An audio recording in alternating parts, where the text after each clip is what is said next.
The year is 1960. Europe is divided by a line that runs through the heart of a country that was, 15 years earlier, a single nation. On one side of that line, West Germany, the Federal Republic, rebuilt into prosperity under the Marshall Plan and the protection of the NATO alliance, with American soldiers stationed on its territory and American nuclear weapons pointed eastward across the border. On the other side, East Germany, the German Democratic Republic, the GDR, a Soviet satellite state of 17 million people, governed by a party that maintained its authority through surveillance, restriction, and the specific quality of life that comes from living at the front line of a confrontation neither side had chosen, and neither side knew how to end. The GDR was, in a geographic and strategic sense, the most exposed piece of real estate in the Cold War. If a conflict between NATO and the Warsaw Pact ever went nuclear, Eastern Germany was not behind the front line. It was the front line. The nuclear exchange that military planners on both sides modeled in their scenarios would not spare the territory of the country being defended. It would consume it. The people who lived in East Germany and the officials who governed it understood this in an abstract sense that they mostly did not discuss publicly. What the leadership discussed privately, in the language of survival planning that communist bloc governments applied to the problem, was how to ensure that the party and the state could function after a nuclear exchange, how to preserve the governing apparatus in a condition capable of directing reconstruction, maintaining order, and continuing to exercise authority in a landscape that might have been transformed by weapons whose destructive capacity had no precedent. The answer was underground. Not metaphorically underground, not in terms of a government operating in exile or a political movement surviving in secret, literally underground. The solution to the problem of governing after a nuclear war was to build, beneath the surface of East Germany, a parallel set of spaces where the governing apparatus could retreat and from which it could continue to function while the world above it absorbed whatever a nuclear exchange produced. The project that embodied this solution was designated Object 5001. It would be built in the Prenden Forest, north of Berlin, on sandy soil that made deep excavation feasible. It would be designed to the specifications of Soviet military engineering, using the same principles that had been applied to command bunkers in the Soviet Union. And it would be one of the most closely kept secrets in a country that had made secrecy into an art form. The name of the facility does not appear in any East German public record from the period of its construction and operation. The workers who built it signed oaths of silence. The forest above it was closed to the public without explanation. For the people who lived nearest to it, its existence was a rumor, never confirmed, never officially denied, simply present in the landscape as an absence. A place where something was, without anyone being able to say what. The engineering specifications of Object 5001 were drawn from Soviet nuclear survivability doctrine, the accumulated knowledge of how to build a structure that could function in the environment that a nuclear weapon produces in its immediate vicinity. That environment presents two primary engineering challenges. The first is blast, the overpressure wave that radiates outward from the detonation point and that can collapse any structure not designed specifically to withstand it. The second is seismic transmission, the shock wave that travels through the earth from the detonation, which can destroy a buried structure that is rigidly connected to the surrounding soil by transmitting the energy of the explosion directly into the structure's components. The solutions to these problems were known by the 1960s and had been applied in Soviet bunker construction throughout the post-war period. The walls and ceiling of the primary structure were reinforced concrete of substantial thickness. The specific figures are not in the declassified public record, but the comparable Soviet facilities of the period used concrete of 3 to 5 meters thickness in the most critical sections. The internal buildings, the rooms and corridors where the occupants would work and live, were not attached to the concrete shell. They were suspended. Spring-mounted platforms, cushioned connectors, Flexible utility couplings, the same approach that characterized the Cheyenne Mountain facility in the United States, applied here in East German soil with Soviet engineering methodology. The practical effect of this design is that the building moves when the earth moves. The concrete shell absorbs and distributes the energy of the shockwave. The suspended internal structures ride out the transmission without the rigid connection that would transfer that energy to the people and equipment inside. The facility can be shaken violently without being destroyed. Its contents can function through events that would devastate anything built to conventional standards. The construction workforce was recruited under conditions of strict security. Workers were vetted by the Stasi before being assigned to the project. They were transported to and from the site in ways that prevented them from determining its precise location or forming a clear picture of its layout.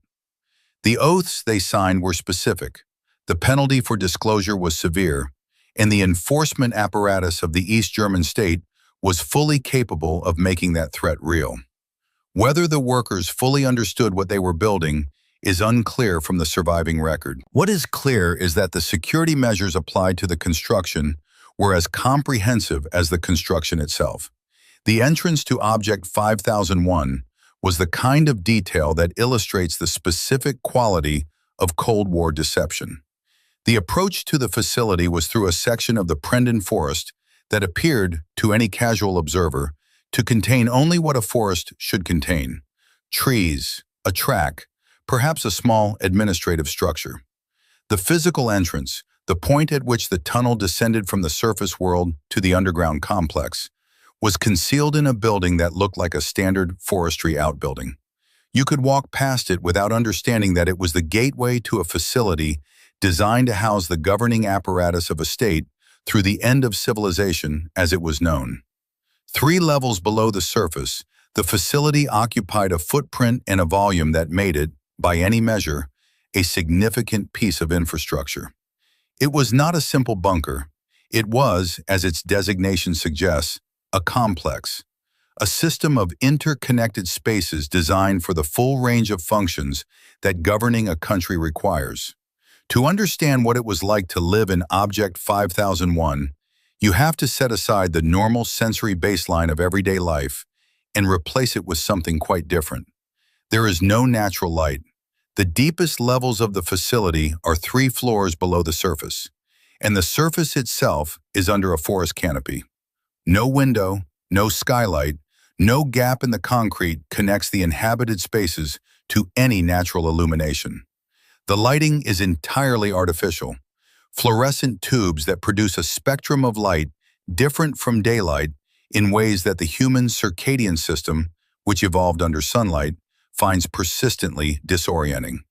After days of this light, the interior rhythms that normally track the passage of time begin to drift. The body cannot tell morning from evening. The clocks on the walls are not convenience. They are survival infrastructure. The sound environment is dominated by the mechanical systems.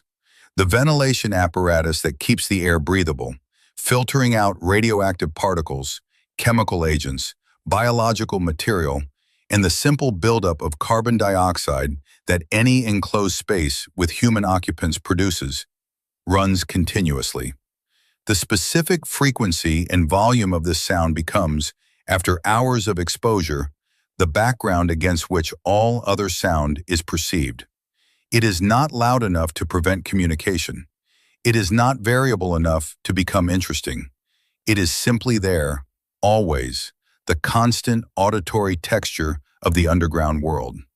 To test whether this environment was sustainable for extended periods, the GDR conducted a remarkable practical experiment. It placed military personnel in the facility for several weeks at a time, without access to the surface, and documented the results. The results were instructive in ways that both confirmed what was known from other isolation research and added specific detail that was particular to the Object 5001 environment. The psychological effects began within days. Sleep quality deteriorated first, as the body's circadian system struggled to maintain its normal rhythm without light cues. Concentration followed, as the accumulated sleep debt compounded with the monotony of the environment to reduce the quality of sustained attention. Interpersonal friction increased. The combination of close quarters, shared stress, and the absence of any external reference point for one's situation produced tensions between occupants that manifested in ways that ranged from minor irritability to significant interpersonal conflict. The food supply was managed with the same systematic thoroughness that characterized the facility's other logistical systems. The stores were calculated for 2 years of sustained occupancy by the full complement of personnel, the assumption being that this was the maximum period for which the facility might need to operate autonomously before the post-nuclear situation would have stabilized enough to permit surface access. 2 years of food for the number of people the facility was designed to house represents a very large quantity of preserved provisions, and the management of that supply, the cycling of stocks, the maintenance of quality in a cold, damp, underground environment, the allocation among different categories of occupant, was itself a significant administrative function. The allocation of space and provision within the facility reflected the social hierarchy of the GDR political system with a precision that, viewed from the outside, is striking. Senior party officials had private rooms. Junior staff shared accommodation. The food available at different levels of the system varied in quality and quantity. The people who governed the country in peacetime would govern it in the same relative positions underground. The Ministerium für Staatssicherheit, the Ministry for State Security, universally known as the Stasi, was one of the most comprehensive domestic surveillance organizations in history. At its peak in the 1980s, it employed approximately 90,000 full-time staff and maintained a network of roughly 200,000 unofficial informants. The ratio of surveillance personnel to population was, by any international comparison, extraordinary. In practical terms, it meant that in the German Democratic Republic, a significant fraction of any given social circle was reporting on the others. The Stasi's control of Object 5001 was absolute and was not an afterthought. The facility was designed with surveillance integrated into its architecture. Every room contained monitoring equipment. The conversations held in the conference rooms were recorded. The interactions in the corridors were monitored. The communications between the facility and the outside world were logged. The people who worked in the most sensitive facility in the GDR were the most watched people in a country where being watched was the universal condition. The specific psychological effect of knowing that you are always observed, not assuming, not suspecting, but knowing, because the system of surveillance was well enough understood by its senior participants, is a subject that has been studied extensively in the context of the East German state and its aftermath. It produces a behavior modification that is both rational and corrosive. Rational because the risk of expressing a nonconformist opinion or a doubt about the system is genuinely high and the consequences genuinely severe. Corrosive because the sustained suppression of authentic expression damages the individual's relationship to language, to honesty, and to the social bonds that require a shared acknowledgement of reality to function. In the confined, closed environment of Object 5001, this effect was amplified. There was nowhere to go to be unwatched. There was no conversation that could happen without the awareness that it was potentially being recorded. The normal social mechanisms by which people in high-pressure environments decompress, by speaking honestly with trusted colleagues, by venting frustration in a context where it will not be reported, by establishing private spaces within the shared experience, were systematically unavailable. The communications infrastructure of the facility extended outward through a direct connection to Moscow, a dedicated line that bypassed the normal communications networks of the GDR and provided a channel of communication with Soviet leadership that was separate from everything else. This connection was both a practical resource and a statement about the authority structure of the GDR. The government of East Germany, even in its most closely guarded facility, was not fully sovereign. The line to Moscow was the line to the ultimate authority, and its presence in the facility was a physical reminder of the relationship between the GDR and the power that sustained it. The cryptographic systems used to secure communications within and from the facility were Soviet designs, maintained by Soviet-trained personnel, using procedures that were not fully disclosed to the East German staff who operated them. The security of the facility's communications was, in this respect, partly outside East German control, a situation that the Stasi monitored with the same attentiveness it applied to everything else, and about which it could do relatively little. The acoustic environment of Object 5001 was, like the acoustic environments of all large underground facilities, shaped by physics in ways that the inhabitants experienced as strange, and in some cases, as disturbing. The ventilation machinery, the large mechanical systems that moved air through the facility continuously, produced vibrations across a wide frequency range. Most of these vibrations were audible, contributing to the constant mechanical background of the facility. Some of them were below the threshold of conscious hearing. Infrasound, at frequencies between roughly 12 and 20 Hz, that the human ear does not detect directly, but that the body registers through other pathways. Infrasound at specific frequencies has documented effects on human perception and physiology. At approximately 18 to 19 Hz, it can produce a range of effects including unease, the sensation of being observed or followed, peripheral visual disturbances, and in some cases the perception of figures or presences at the edge of the visual field. The specific frequency range at which these effects occur corresponds to the natural resonant frequency of the human eyeball. The vibrations cause the eye to resonate slightly, producing visual artifacts that the brain interprets as external phenomena. In the context of a Cold War military facility, where the personnel were already under significant psychological stress, where the surveillance environment discouraged the open discussion of anomalous experiences, and where the artificial lighting conditions and disrupted sleep were already impairing perceptual clarity, the infrasound effects of the ventilation machinery contributed to a body of reported experience that the facility's documentation records in careful and clinical terms. Guards reported hearing footsteps in empty corridors. Control room operators reported seeing movement at the edge of their vision in spaces that were confirmed empty on inspection. There were reports of lights behaving anomalously, switching states without apparent cause, flickering in patterns that did not correspond to any failure the electrical engineers could identify. A radiation detector in one section of the facility produced anomalous readings on several occasions that could not be attributed to any identified source of radioactivity.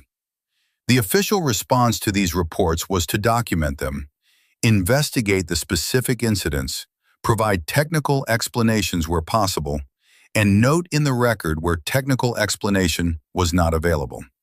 The Stasi's institutional commitment to materialist explanation, to the principle that phenomena have physical causes that can be identified and understood, meant that the possibility of non-physical explanation was not something that the official record engaged with.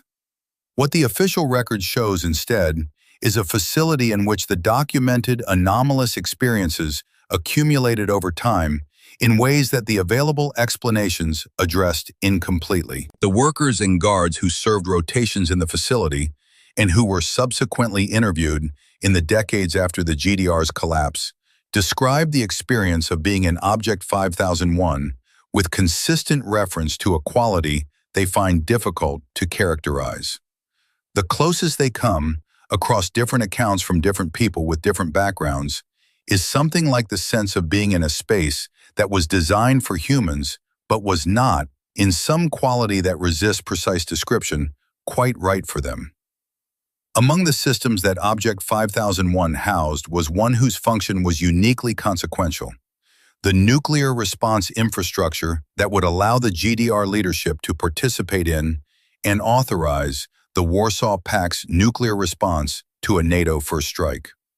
The GDR's role in the nuclear architecture of the Warsaw Pact was structured differently from that of the Soviet Union or the United States, whose command systems were the primary loci of nuclear authority. East Germany did not independently control nuclear weapons. The warheads on the Soviet missiles positioned on GDR territory were under Soviet command and could only be released by Soviet authorization.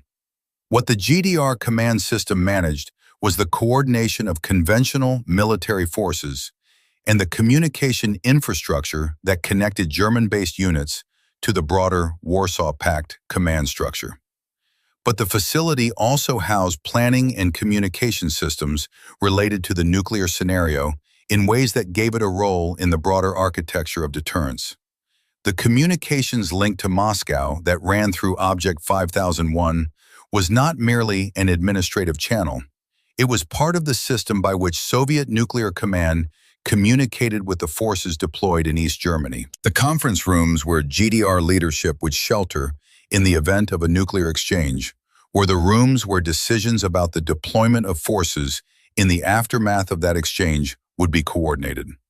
The plans maintained in the facility for post-nuclear governance were specific and detailed. They contemplated the survival of a functioning East German state apparatus after a nuclear exchange, the maintenance of social order in a devastated landscape, and the direction of reconstruction under party leadership. The people for whom space was reserved in the facility, senior party officials, Stasi leadership, military commanders, would emerge from the bunker to govern a country that bore no resemblance to the one they had gone underground to protect. The moral weight of this planning, the specific decision that the survival of a governing apparatus took precedence over the survival of the population it governed, in the most extreme possible form, is something that the post-war accounts of people who worked on these systems address in varied ways. Some describe it in the language of necessity. In a nuclear war, someone has to be capable of governing afterward, and the governing class must survive for that to be possible. Others describe it with a distance that suggests the discomfort of examining a logical conclusion that the system produced and that they participated in without fully confronting. The population of East Germany, meanwhile, had access to civilian shelter infrastructure that varied significantly by location and was almost universally inadequate for what the planning scenarios assumed about the nature of a nuclear exchange. The disparity between the protection available to the leadership and the protection available to the governed was not a secret. It was an aspect of the system that people understood at a general level, even without knowing the specific details of Object 5001. In 1989, the political system that had built Object 5001 and maintained it for 3 decades collapsed in a matter of weeks. The speed of the GDR's dissolution is one of the most compressed political transformations in modern European history. The demonstrations that began in Leipzig in the autumn of 1989, initially small gatherings of people willing to risk the consequences of public protest in a state with a proven capacity for suppression, grew with a speed that the Stasi's extensive intelligence apparatus failed to predict or prevent. The Monday demonstrations, held weekly in Leipzig with growing numbers, expanded to other cities. By early November, the pressure on the system had built to the point where the border, the most physical expression of the system's authority, could no longer be maintained by the political will available to sustain it. On the night of November 9, 1989, the Berlin Wall opened. Not through a decision to reform or liberalize the system, the opening was the product of a miscommunication, an official statement misunderstood by its audience, an improvised response to a crowd that simply did not go home. The wall, which had defined the geography of the Cold War in Europe for 28 years, ceased to be a barrier in the space of a night. In Object 5001, the response to these events was the same as it was throughout the GDR's security apparatus: urgent and ultimately futile destruction of records. The Stasi spent the final weeks of the GDR in a state of institutional panic, attempting to shred, burn, and otherwise eliminate the documentation of its activities before the facilities could be seized and the records examined. The volume of material involved was so large that the shredders broke down under the load. Teams were reduced to tearing paper by hand, producing the bags of shredded and hand-torn documents that were later painstakingly reconstructed by researchers who spent years reassembling the fragments. Object 5001 was evacuated and sealed. The equipment that could be removed was taken. What remained was left in place, not with the careful preservation of the Gibraltar Operation Tracer Chamber, but with the hasty abandonment of an organization in the process of ceasing to exist. Files were stacked in rooms. Personal equipment was left in lockers. The facility that had cost an enormous amount to build and had been maintained with rigorous security for 30 years was simply closed and left. The forest above it continued to be a forest. The restricted access that had kept the public away from the site during the GDR years was not immediately replaced by any other arrangement. The bunker sat below the trees, undisturbed, through the early years of reunified Germany, while the political and historical accounting of the GDR's legacy worked its way through the courts and the archives and the public discourse of a country trying to understand what had been done in its eastern half. In 2008, nearly 2 decades after the GDR ceased to exist, researchers and journalists were granted access to Object 5001 for the first time. What they found was a facility suspended in time, not the carefully preserved suspension of the Gibraltar Tracer Chamber, not an environment maintained by deliberate attention over decades, but the unsupervised suspension of a space that had simply stopped being used and left to evolve in the absence of any human management. The difference is significant and immediately apparent to anyone who has seen photographs from both sites. The infrastructure was intact in its fundamentals. The concrete shell, the suspended floor systems, the major mechanical equipment, all of it was present and structurally recognizable. The GDR's engineers had built well. The physical structure showed no collapse, no major seismic damage, no catastrophic failure of any kind. The building simply existed in its underground space, in the same configuration as when it was sealed, with the organic process of deterioration working on it at the rate that concrete and metal deteriorate when left without maintenance in a cold, damp, poorly ventilated environment. The moisture was the dominant physical condition. The forest above and the water table of the Prendon area had reasserted themselves in the absence of the waterproofing maintenance that the facility's operation had required. The walls were wet. The floors in lower sections held standing water. Surfaces that had been painted or finished had deteriorated to bare concrete and corroding steel. The specific smell of damp concrete and oxidizing metal, a smell that has no pleasant associations, was the primary sensory experience of entering the facility. What the researchers found on the surfaces and in the rooms was the material legacy of the GDR security state in a peculiarly direct form. Gas masks still hung on hooks in the corridors, the specific model issued to GDR military personnel, designed for the chemical and radioactive environment that the nuclear scenario required. Maps were pinned to walls in the planning rooms, some of them showing the military geography of the Cold War in a form that had been classified for decades. Documents were stacked in rooms where they had been left during the hasty evacuation of 1989 to 1990. Personal items, the small objects that people leave in lockers and desk drawers, and that survived the abandonment of a space because no one thought to remove them, were still in the places where they had been left. The asbestos that had been used as insulation throughout the facility in the standard construction practice of the period was present throughout. The specific hazard of entering a confined space where the asbestos insulation has been deteriorating for 2 decades without air quality management, where the fibers are free in the air, was not something that the early visitors were always adequately prepared for. The documentation of the hazard became part of the subsequent discussion about what to do with the facility.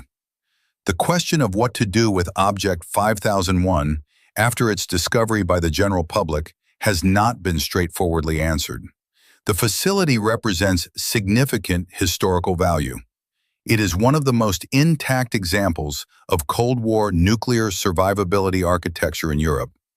The systems it contains, the suspended building structures, the filtration and ventilation machinery, the communications infrastructure, the documented evidence of the GDR's security apparatus and its operational planning, provide a form of material evidence for a historical period that is otherwise accessible primarily through documents and testimony. Walking through the facility is an experience of the Cold War that no document or museum exhibit can fully replicate. It also represents a genuine physical hazard.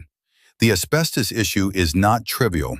The deterioration of asbestos insulation in an inadequately ventilated enclosed space produces air quality conditions that are dangerous for sustained exposure without appropriate protection. The structural condition of sections of the facility, while not catastrophically compromised, has continued to deteriorate over the decades since its abandonment, and the assessment of which areas are safe for unsecured access requires ongoing engineering evaluation. The water accumulation in lower sections creates both a direct hazard and an accelerant of the ongoing deterioration. The German government's approach to the facility has evolved over time. It has been intermittently accessible for organized tours and research visits. It has been closed to public access when the hazard assessment indicated that unsecured entry posed unacceptable risk. It has been the subject of unauthorized access by urban explorers and artifact collectors who have entered the facility through gaps in the security perimeter and removed items from it, removing physical evidence from its context in ways that compromise both the historical record and the personal safety of the people doing it. The testimony of former GDR personnel who served in Object 5001, collected by researchers, journalists, and historians in the years and decades after the GDR's end, represents the most direct record of what the facility meant in human terms to the people who were part of its operation. These accounts are consistently ambivalent. The former guards and staff who describe their service in the facility do so with a combination of pride in having been part of what they understood as an important national security function, and discomfort with aspects of the system they now have the perspective to evaluate differently. The particular discomfort of having served in a surveillance apparatus that monitored the conversations of the very people you were serving with. The internal logic of a security system that trusted no one, including its own agents, is something that several accounts address directly.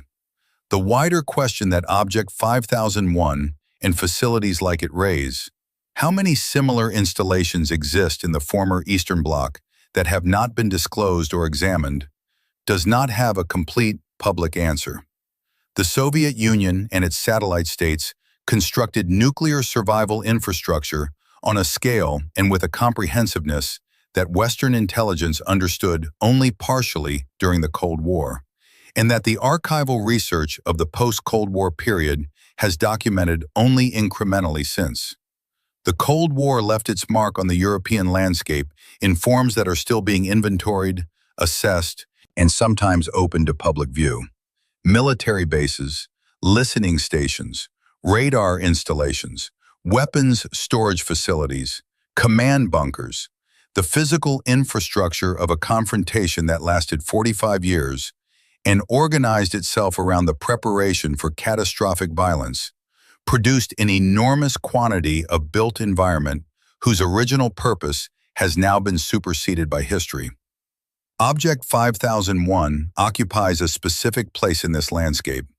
It was not a military installation in the conventional sense. It was not a weapons site or a combat facility. It was a governance facility, a place built to ensure that the people who ran East Germany could continue to run something in the aftermath of a war that would have destroyed East Germany as it existed. This specific function, the continuity of governance through catastrophe, is what distinguishes it from the military bunkers and the weapons storage sites.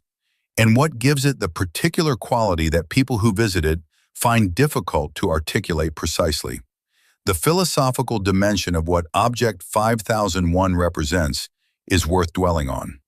The construction of the facility expressed a specific set of beliefs: that the governing apparatus of the GDR had a right to survive, even if the population it governed did not; that the war being planned for was one that could be survived and recovered from; that the same system that had built the Berlin Wall and maintained the Stasi's comprehensive surveillance was the appropriate instrument of post-war reconstruction. Each of these beliefs was wrong, in different ways and to different degrees, and the facility now stands as a monument to the specific combination of fear and ideology that produced them. The comparison with the Führer bunker, the underground facility at the other end of the German 20th century that we discussed earlier in this series, is instructive. Both facilities were built to protect a governing apparatus from the consequences of a catastrophic war. Both reflected the priorities of the system that built them in the allocation of their spaces and provisions. Both were ultimately abandoned not because they failed as structures, but because what they were built to preserve collapsed around them. The Führer bunker's collapse came from military defeat. Object 5001's came from political exhaustion and popular resistance. The concrete was the same in both cases. What the concrete was protecting was what changed. The reunification of Germany in 1990 produced, among other things, a country that had to reckon with two very different underground histories: the air raid shelters and wartime bunkers of the Nazi period, and the nuclear survival infrastructure of the GDR. Both are part of a German past that is examined with more sustained and systematic attention than perhaps any other country applies to its 20th century history. The museums, the documentation centers, the preserved sites, the infrastructure of remembrance, are themselves a form of construction, built on top of the earlier constructions in the landscape and in the ground. Below the Prendon Forest, Object 5001 continues to exist. The concrete is wet. The springs on which the internal buildings float are corroding slowly. The gas masks hang in the corridors. The maps are still on the walls. The wall that was too thick to destroy in 1989 remains. What changed was simply the will to maintain what it was protecting.